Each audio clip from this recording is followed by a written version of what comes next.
Thank you for choosing Helicopter Concepts, your source for interactive training products. We have assembled a team of experts, test pilots, and instructors with many years' experience and thousands of hours piloting the Robinson R22. This video attempts to clarify and simplify the auto rotation. This DVD is not a replacement for training, and you should use this material as a complement to CFI instruction. Our goal is to provide an easy and entertaining source of reference for beginning and advanced pilots.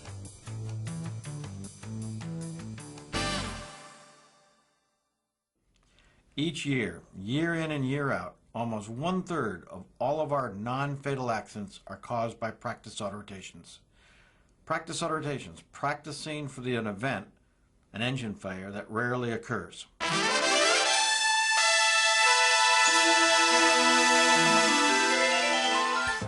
According to the August 2005 National Transportation Safety Board probable cause reports, there was only one engine failure in the Robinson R22 for January 1999 through December 2003.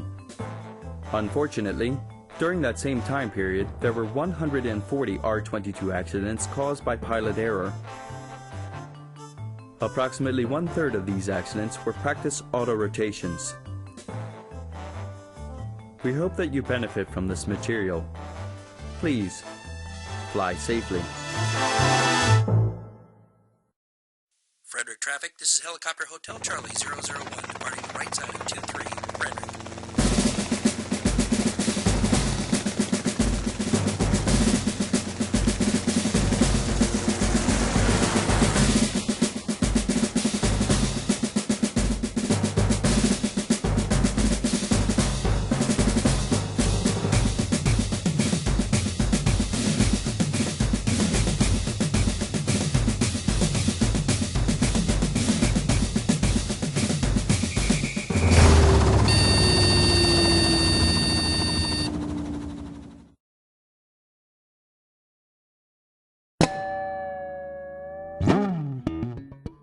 In normal flight, the engine provides the energy to drive the rotor system.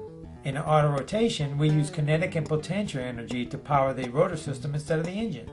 Specifically, we trade altitude and airspeed to create a windmill effect that allows the helicopter to fly safely to the ground.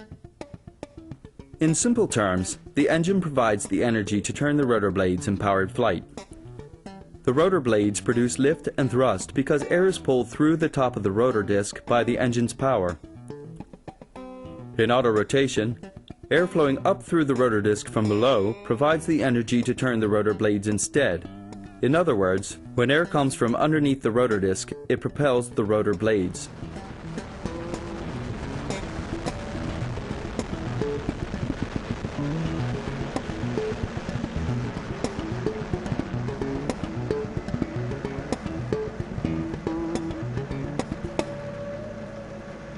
When the engine initially fails and you have to enter auto rotation, the proper procedure is down collective right pedal aft cyclic to bring the nose up a little high, because when the engine quits, the nose wants to descend. When you go down collective, the nose wants to drop also.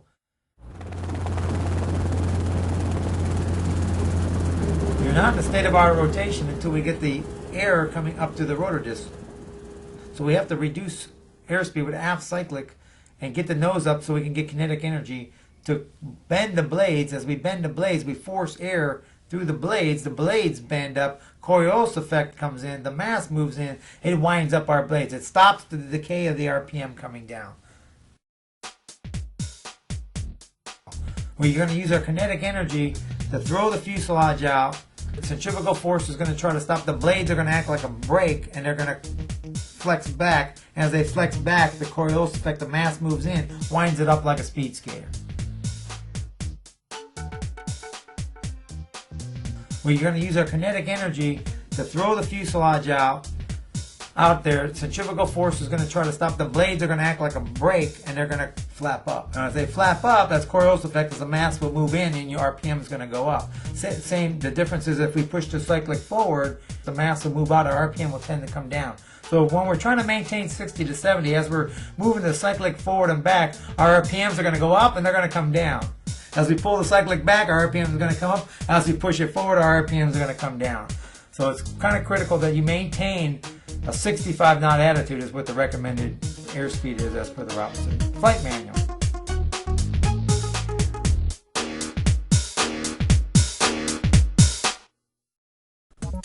Energy management is very important to maintain rotor RPM and airspeed.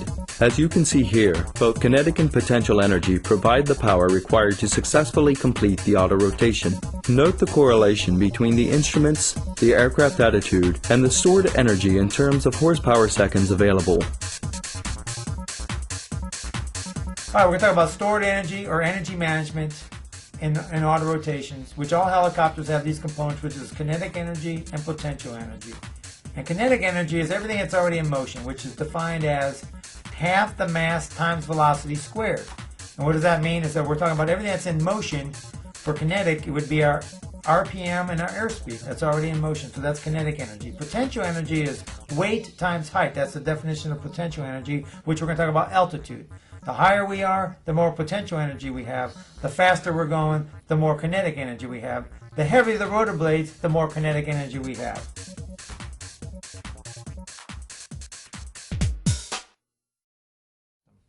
So there's two types of rotor systems, high inertia rotor systems and low inertia rotor systems. The Robinson R22 is considered a low inertia rotor system. It has less blade mass compared to a high inertia rotor system.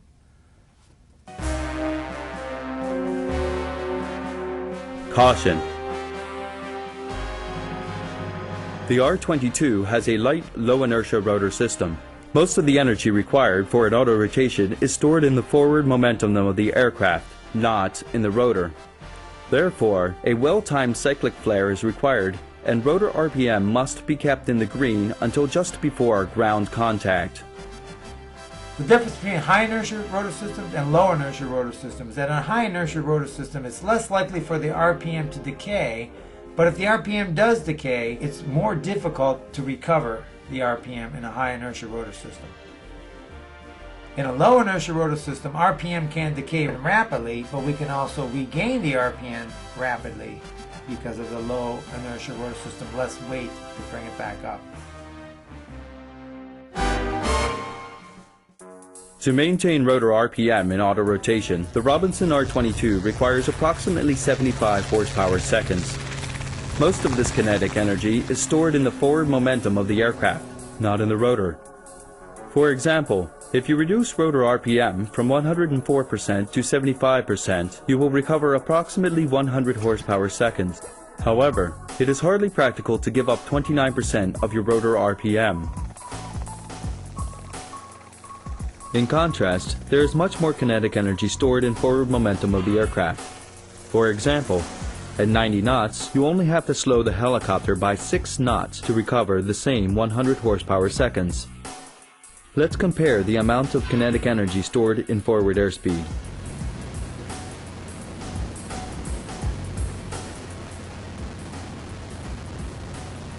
In the example shown here, you can recover 100 horsepower seconds if you reduce your airspeed from 90 to 84 knots.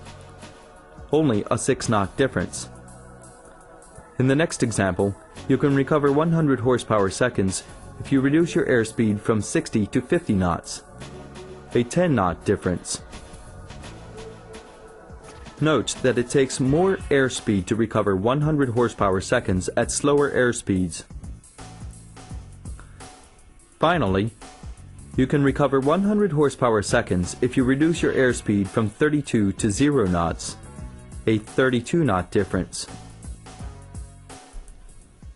Another method to recover 100 horsepower seconds can be found in our potential energy.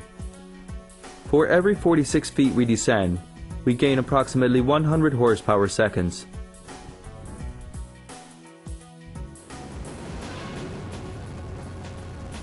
In this example, the helicopter is traveling at 90 knots at 500 feet AGL.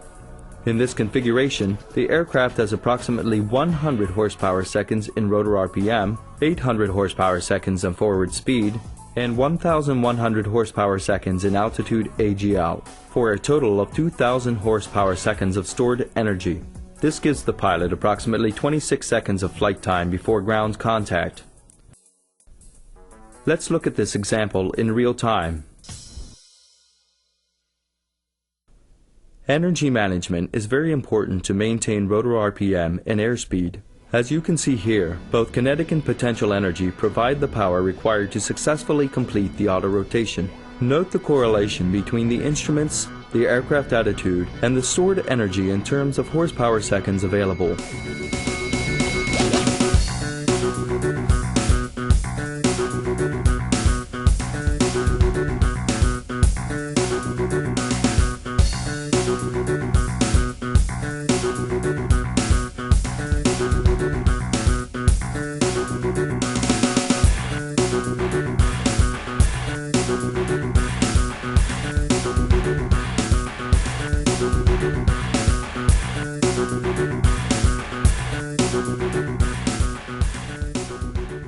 In the next example, the helicopter is traveling at 60 knots at 100 feet AGL.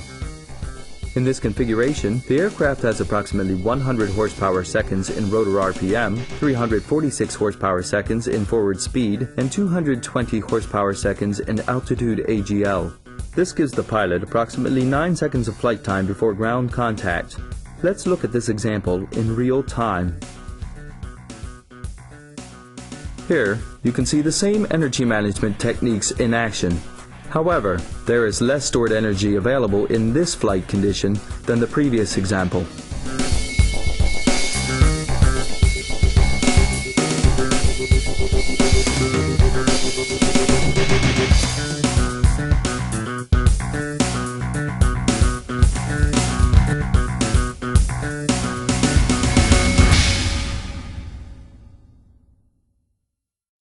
There are two autorotative tasks in the private and the commercial PTS.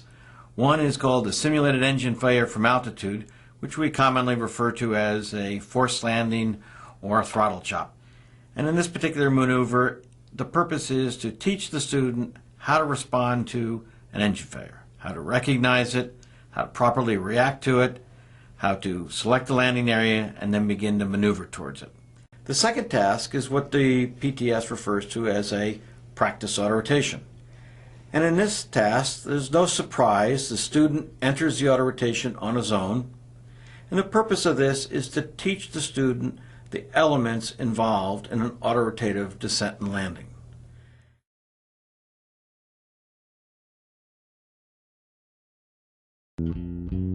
This video will focus on the practice auto rotation. There are 4 phases in an auto rotation: the entry, the glide, the flare, and the recovery. First, we will discuss the entry phase of the straight-in practice auto rotation.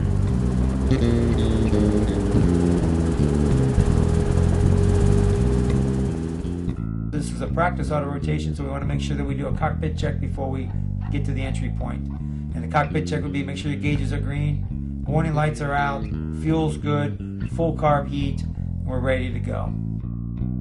We want to make sure also that our target area is clear, that we're lined up into the wind, straight and level flight, between 70-75 knots of airspeed, between 500 feet to 700 feet AGL is a good place to enter the auto rotation. The governor should remain on at all times during the entry. Anytime we do the autos, the governor should remain on. Note: governor is inactive below 80% engine RPM regardless of governor switch position. A good place to enter the practice auto rotation would be when your target area is between the yaw strings and the top of the instrument panel, usually on a steep approach angle. Whatever you taught by your instructor on a steep approach angle, start off right there.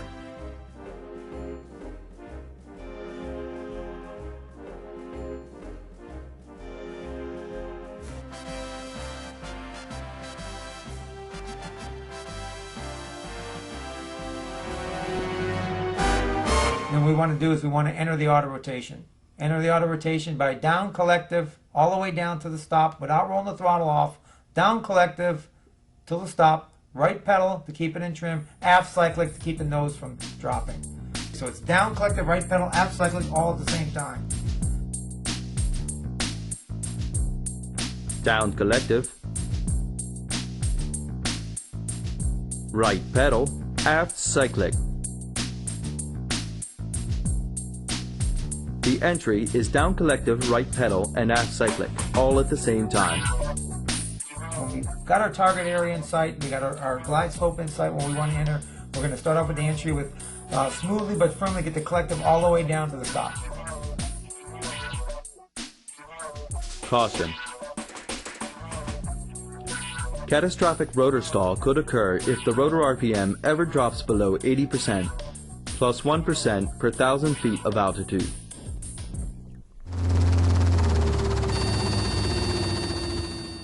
So after you enter, entry is down collective, right pedal, aft cyclic without rolling the throttle off, because as soon as you go down collective, full down, the correlator will bring it to idle automatically. That's when you want to roll the throttle off, is when you split the needles. Don't worry about the throttle on the entry. And a lot of guys I see, they go down collective, right pedal, aft cyclic, and then all of a sudden they immediately pull up before the RPMs even come up. But that's a bad habit to get into. I recommend you don't get into that habit. I recommend that you just do your entry with down collective, right pedal, aft cyclic, without rolling the throttle off. Once the collectives full down, we can reduce throttle a little bit. And then if the RPMs start coming up on our glide, which they might be with two people, then we can roll the throttle and then pull up on the collective. What if the RPMs continue to come down? Because if you're solo with low fuel, you might have to hold that collective all the way down. The RPMs might not come up.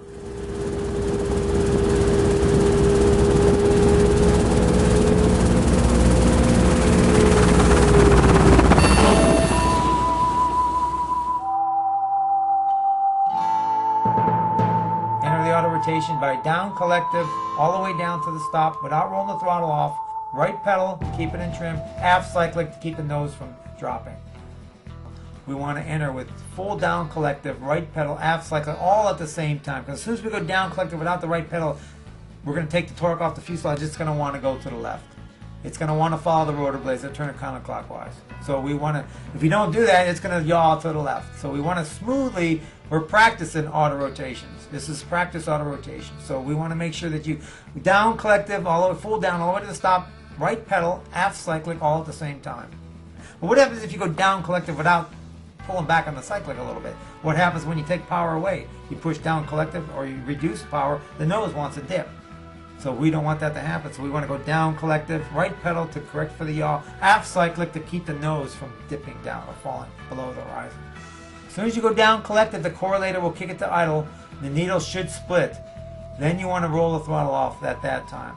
Once you got that, that would be your entry. Now you're in auto rotation. The helicopter's coming down. And we are in the glide configuration now. We're talking about number 2 is the glide.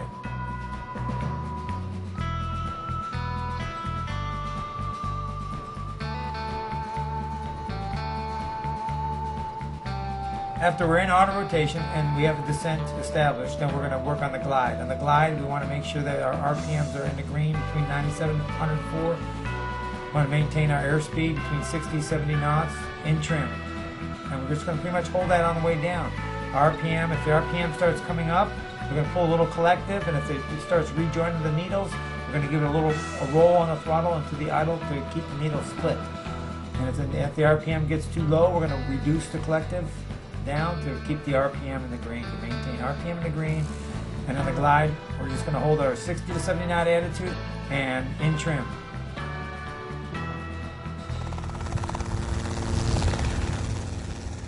When we descend below 100 feet AGL, we want to maintain aircraft alignment with a slip. A slip is if we have a slight crosswind and we have it in trim, we want to take it out of the trim and line it up with our direction of travel.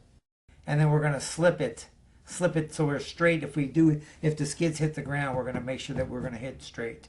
When we start descending below 100 feet AGL, we want to maintain our ground track. So if you have 65 knots, if we are at 65 knots and the RPM is going up, we pull up on the collective. If your RPM is decaying, coming down, you go down on the collective slightly. We don't want to make heavy collective movements, so just slightly down collective, slightly up collective, as needed to maintain the RPM in the green so we can get ready for our flare. As we move the cyclic, as we try to gain our airspeed or reduce our airspeed, our RPMs are going to go up or go down. As we pull back, our RPMs are going to go up, which is going to cause the blades, we're going to force more air through the blades, which is going to cause the blades to cone up, which is going to Coriolis effect, the mass will move in and wind them up. And same thing when we get too slow on our airspeed, we want to push the cyclic forward, we're going to drop the nose of the helicopter. As we drop the nose of the helicopter, we're going to take the Coriolis effect out of it, and the mass is going to move out, and our RPM is going to come down. And the way to control that is that we've got to maintain 65 knots. Try to maintain our attitude with a 65 knot attitude. So try to limit your cyclic control as much as you can. The more forward and aft you play with that cyclic, the more your RPMs are going to go up and down. Same thing with the collective. Your RPMs, if you got 65, you got a 65 knot attitude, and your RPMs are coming down, then what we want to do is we want to lower the collective to maintain RPM in the green. And if the RPMs are coming up, we're going to go up collective slightly. We don't want to chase it. We don't want to pull too much collective and have the RPM droop and then jam it down and have it come back up and start chasing it all down. Because as you move the collective up and down, your nose is going to drop up and down too. Because we're decreasing pitch.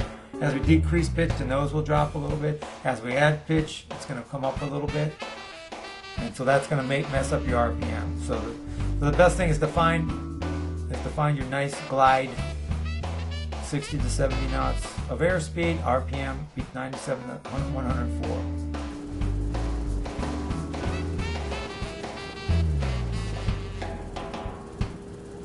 In the glide, on the way down, your instructor should be calling out any deviations in airspeed, RPM. If your RPM gets too high, he should call it out. RPM, watch RPM, it's climbing. Our airspeed's too low, watch your airspeed. Get your attitudes out of trim. So your instructor should be doing that. When we get near 100 feet, or we start passing 100 feet, we have to make a go, no-go decision if we're going to continue with the auto rotation, the practice auto rotation, or are we going to abort the auto rotation.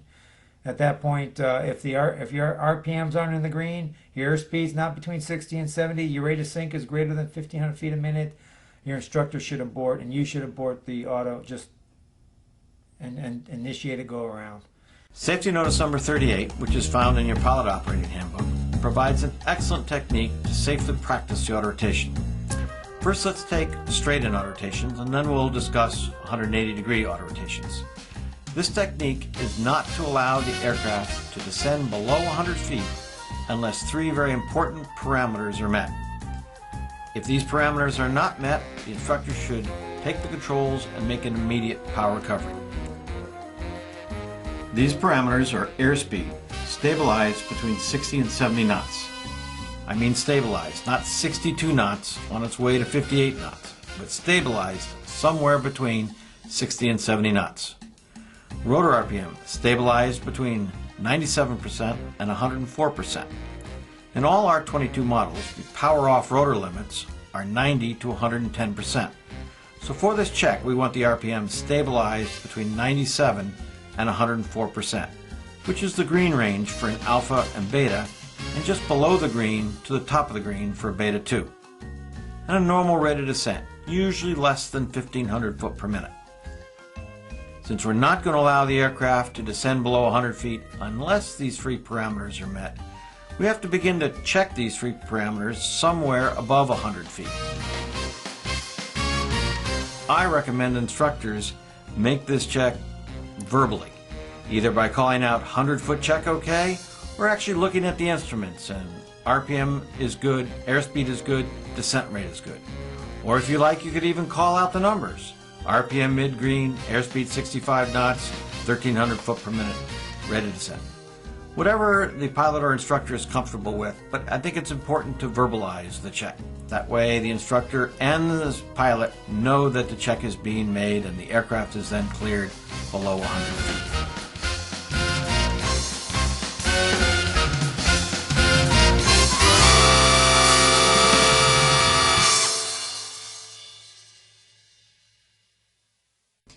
If the auto rotation is being practiced above 4,000 feet density altitude, then the aircraft should not be allowed to descend below 200 feet, and the check should be made somewhere above 200 feet to ensure that there's enough altitude to make the power recovery should it be necessary.